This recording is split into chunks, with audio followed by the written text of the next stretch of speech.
वाणी है तो बिल्कुल ही स्पष्ट, लेकिन हम संसार में हैं। साधन भगवान बताते हैं, रोज रोज वाणी हम देखते हैं, लेकिन कठिनाइयां क्या है?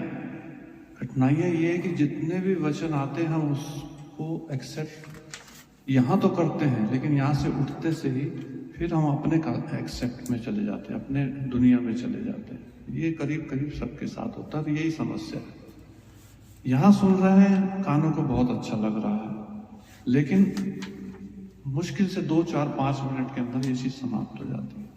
साधन भगवान ने बताया कि भगवान को पकड़ो, लेकिन भगवान पकड़ में नहीं आता है। तो अब इस समस्या का हल सरल तरीके से निकालना जरूरी है, नहीं तो हम तो ऐसे ही जैसे सालों साल से भटक रहे हैं, भटकते रहेंगे। भगवान ने कहा कि सारे साधनों को छोड़ के हम, उदाहरण के तौर पे भगवान ने सूर्य चंद्रमा का दिया है, ये हमारे अंदर ही है। एक तरफ हमारा सूर्य है, एक तरफ हमारे शरीर में है ये सब चीज। इस शरीर के बाहर कुछ भी नहीं है, ना सूर्य है, ना चंद्रमा है, ना लोक है, ना पृथ्वी लोक है, ना सूर्य लोक है, ना चंद्रमा लोक है, ना भगवान है। एक व्यक्ति का संसार, उसका जीवन, उसका सब कुछ मनुष्य के इस शरीर के अंदर मौजूद है। तो मंदिर इसलिए कहते हैं, हमने मंदिर दूसरा बाहर समझ लिया और उसके पीछे हम पड़ गए और इस मंदिर को भूल गए। तो जो भूले हैं उसको याद रखना है कि ये जो मेरा शरीर है ये मंदिर है, और ये जो सोचेगा, जो करेगा, ये सीधा उसके अंदर बैठा हुआ भगवान प्रभावित होने वाला है।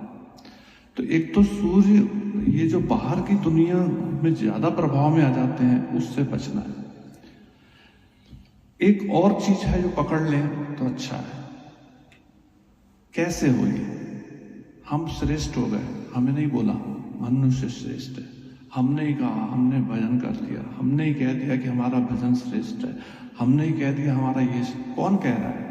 मैं खुद अपने ही आपके लिए बोलता चला जा रहा हूं, किसी भगवान ने नहीं बोला। तो भगवान की सृष्टि को एक बार सिर्फ ये देखिए कि पृथ्वी दूर नहीं जाते, सूर्य और गैलेक्सी और ये सब तो कोई समझेगा जब समझेगा। आपके सामने जो अर्थ है, ये बिना किसी खंबे के, बिना किसी उसके रोटेट हो रही है और चल रही है, और करोड़ों साल से रोटेट हो रही है। तो ये वो शक्ति है। जीवन भी आ रहा है, जा रहा है, आ रहा, जा रहा। तो भगवान कैसे पकड़ में आएगा, ये चीज इंपॉर्टेंट है कि कुछ तो है। आप मत समझो कि कोई धनुष लेके है, बंसी लेके है या गदा लेके है, इनको भूल जाओ।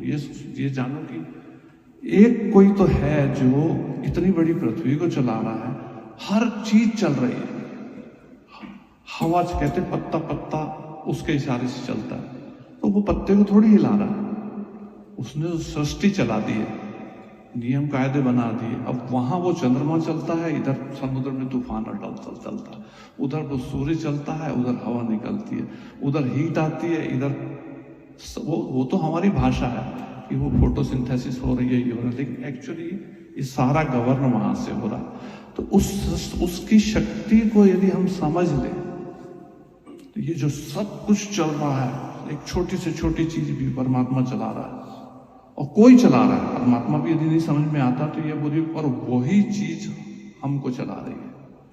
तो हम जो अपनी डालते हैं, बीच में घुसेड़ते हैं, जिसको संकल्प और विकल्प वाणी में कहा, ये हम अपने संकल्प और विकल्प डाल के अपने गणित बैठालते। हर जगह पे हम अपना गणित बैठाल रहे हैं, एक्सेप्ट नहीं कर रहे, किसी भी चीज को एक्सेप्ट नहीं कर रहे। शायद ही कोई किसी एक चीज को एज इट इज एक्सेप्ट कर रहे हैं। वाणी आज की है, संकल्प विकल्प छोड़ के सिर्फ और सिर्फ एक्सेप्टेंस, सिर्फ और सिर्फ एक्सेप्टेंस। हरिओम। बहुत बढ़िया।